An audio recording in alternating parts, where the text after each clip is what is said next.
சூத்திரதாரியின் சூதனை எரித்து அகங்காரனின் நெஞ்சை கிழித்து மாயாசுரனை நிர்மூலமாக்கும் துரையாய் நொந்து வென்றவரின் பரவசத்தை சுமந்து வந்தார் ஒரு மகாதாய்.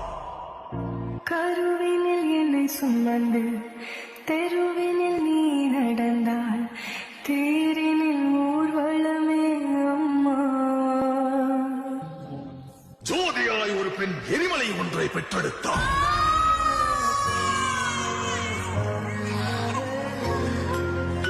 எரியும் தீயினில் பொழியும் மழை போல் சாவின் வீட்டினில் காலனை வென்றவன்.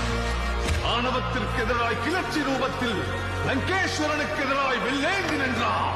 எரியும் ஜமதக்னி கோபத்தை மீறி சர்வமும் தான் என்ற பரவனை வினவினார்.